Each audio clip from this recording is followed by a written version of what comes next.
बिस्मिल्लाहिर्रहमानिर्रहीम अस्सलामुअलैकुम। Welcome to my YouTube channel let's cook with Samra. अगर आप बहुत ही सादा मसालों के साथ ये बेहतरीन किस्म का काबली पुलाव बनाना चाहते हैं तो ये रेसिपी आपके लिए है। चलिए जी हम बनाना सीख लेते हैं कि ये रेसिपी किस कदर आसान है और सिंपल है। मैं शेयर करने लगी हूँ 1 किलो काबली पुलाव की रेसिपी। जी मैंने कढ़ाई के अंदर 3 टेबल स्पून ऑयल डाल लिया है। जैसे ही ऑयल हल्का सा गर्म होगा, ये मैंने आधा किलो जूलियन कटिंग में गाजरें काटी हुई हैं, चाइनीज़ गाजरें हैं ये हम इसके अंदर डाल देंगे। हम 1 से 2 मिनट के लिए अच्छे से फ्राई करेंगे। फ्राई करने के दौरान हमने इसको हिलाना है ताकि हमारी गाजरें कढ़ाई के पैंदे के साथ ना चिपकें। गाजरों को फ्राई करते हुए यहाँ पे मुझे 2 मिनट हो गए हैं। अब साथ ही मैं इनके अंदर ऐड करूँगी 1 कटोरी मैंने नारियल और उसके बाद किशमिश जो है ये मिक्स किए हुए। थोड़े से मेरे पास ऑलमंड पड़े हुए थे, वो भी मैंने इसके अंदर दरदरे से काट के मिक्स कर लिए। ये हम इसके अंदर डाल देंगे। 2 टीस्पून चीनी है, ये इसके अंदर हम डाल देते हैं। 1 टीस्पून शक्कर है, ये इसके अंदर डाल देंगे। हमने इस तरह से हिलाते हुए अपने मिक्सचर को पकाना है ताकि इसके अंदर जो हमने शुगर ऐड की है वो कैरामलाइज हो जाए। 4 टेबल स्पून के इक्वल हम इसके अंदर पानी ऐड कर देते हैं। हम इसके अंदर चम्मच हिलाते हैं और इसको कवर करके पकाते हैं ताकि हमारी गाजरें जो है वो अच्छे से गल जाएं। जो पानी हमने गाजरों में ऐड किया है वो भी तकरीबन खुश्क होने वाला है। अब ऐसे ही हम इनको पका लेंगे तब तक जब तक ये पानी खुश्क नहीं होता। ये जी हमारी गाजरें हो चुकी हैं रेडी। अब हम इनको कर देते हैं साइड पे और अपने राइस बनाना शुरू करते हैं। ये देखें, ये जी मैंने ले लिया बड़े साइज़ का पतीला। यहाँ पे इसके अंदर 200 मिलीलीटर ऑयल ऐड कर रही हूँ जो कि 1 पाव से कम है। जैसे ही ऑयल थोड़ा सा गर्म होगा, ये मैंने एक दरमियाने साइज़ का प्याज स्लाइस किया हुआ है, ये हम इसके अंदर ऐड कर देंगे। यहाँ पे मैं प्याज को दरमियाने आंच पे फ्राई कर रही हूँ। हमने प्याज को गोल्डन नहीं करना, जस्ट इसको ट्रांसपेरेंट होने तक पकाना है। ये तकरीबन 1 गड्डी लहसुन है, इसको मैंने कूट लिया है, हम इसके अंदर ऐड कर देंगे।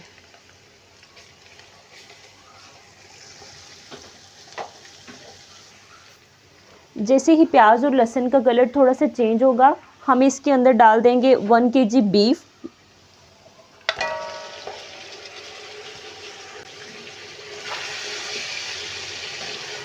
बीफ ऐड करने के बाद हम थोड़ी देर के लिए इसको अच्छे से भून लेंगे, तब तक जब तक कि इसका कलर जो चेंज ना हो जाए। बीफ को मैंने ऑलरेडी बॉईल कर लिया है। मैंने इसके अंदर 1 टेबलस्पून नमक डाला था। नमक डालने के बाद मैंने इसको अच्छे से बॉईल किया है तकरीबन आधे घंटे के लिए, क्योंकि मैंने इसे प्रेशर कुकर में बॉईल नहीं किया, कैजुअली बॉईल किया है मैंने। काबली पुलाव में हमने प्याज का कलर बिल्कुल भी ब्राउन नहीं करना। अगर हम प्याज का ब्राउन कलर करेंगे तो इसका कलर बिल्कुल वो रेडिश रेडिश सा हो जाएगा, जो कि आम पुलाव का होता है। इसको बहुत ज़्यादा डार्क कलर नहीं दिया जाता। ये मेरे पास अदरक है कुटी हुई, ये भी तकरीबन 1 टेबलस्पून है। ऑप्शनल है, आप डालना चाहें तो सो गुड, अगर ना डालना चाहें तो आप इसको स्किप कर सकते हैं, लेकिन इससे बहुत अच्छा और डेवलप टेस्ट आता है, आप इसको ज़रूर डालिएगा। अदरक डालने के बाद हम स्टिल अपने बीफ को यहाँ पे अच्छे से फ्राई करते रहेंगे। अब हम बीफ के अंदर 1 टेबलस्पून नमक डाल देते हैं। मैं इसके अंदर नमक कम इस वजह से डाल रही हूँ क्योंकि ऑलरेडी मैंने जो बीफ बॉयल किया है मेरे पास उसकी यखनी भी पड़ी हुई है और उसमें भी मैंने नमक डाल के बॉयल किया था। जब हम इसके अंदर चावल डालेंगे तो फिर हम टेस्ट कर लेंगे, अगर नमक कम हुआ तो और ऐड कर लेंगे। फिल वक्त एहतियातन मैं इसके अंदर नमक कम डाल रही हूँ। यहाँ पे मैं इसके अंदर 1 टेबलस्पून ब्लैक पेपर ऐड कर रही हूँ, इसके अलावा कोई और मिर्च मैं ऐड नहीं कर रही हूँ। आप अपनी टेस्ट के अकॉर्डिंग इसको कम या ज़्यादा रख सकते हैं।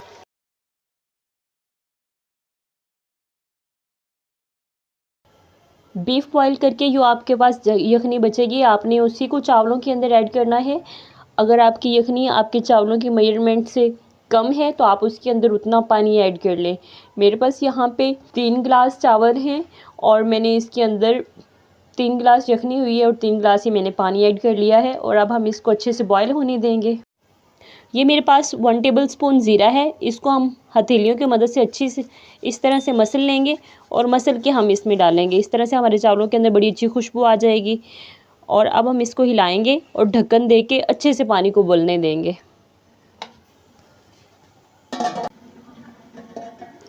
ये देखिए जी, पानी अपने एक्सट्रीम बॉइलिंग टेम्परेचर पे है। अब हम इसके अंदर ऐड करते हैं चावल। ये 1 किलो चावल मैंने इनको धो के 7 से 8 दफ़ा मैंने इन्हें पानी से धोया था, फिर मैंने 20 मिनट के लिए भिगो दिया था। अब हम इनको डाल लेते हैं। चावल ऐड करने के बाद हम इनको अच्छे से हिला लेते हैं।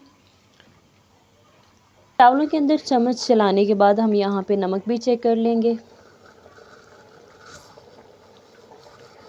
नमक अल्हम्दुलिल्लाह इसके अंदर एक्यूरेट है, हमें और नमक डालने की ज़रूरत नहीं है। अब इसके ऊपर ढक्कन दे के हम इसको ऐसे ही पकने देंगे।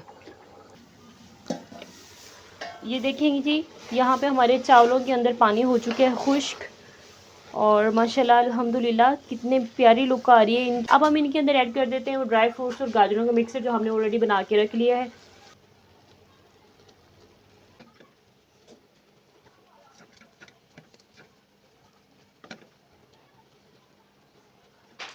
ये जी अपना हमने का मिक्सचर जो बनाया था वो हमने इसके अंदर ऐड कर दिया है।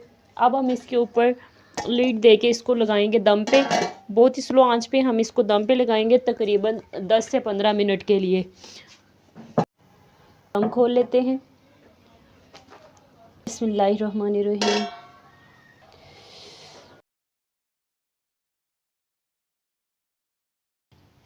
अल्हम्दुलिल्लाह जी, ये देखें, ये है हमारे काबली पुलाव की फ़ाइनल लुक। आप देख सकते हैं कि चावल किस तरह से खिले खिले बने हैं। मैं आपको रोटेट करके ज़रा दिखा देती हूँ। अल्हम्दुलिल्लाह चावल जो हैं वो बहुत ही खिले खिले बने हुए हैं। आप अगर इस तरह के मज़ेदार चावल इंजॉय करना चाहते हैं तो रेसिपी को ज़रूर फॉलो करें। अगर आपको रेसिपी अच्छी लगी तो चैनल को सब्सक्राइब करें, वीडियो को लाइक करें, शेयर करें और मुझे दुआ में याद रखिएगा। अल्लाह ताला आप सबका हामी और नासिर हो। अल्लाह हाफ़िज़।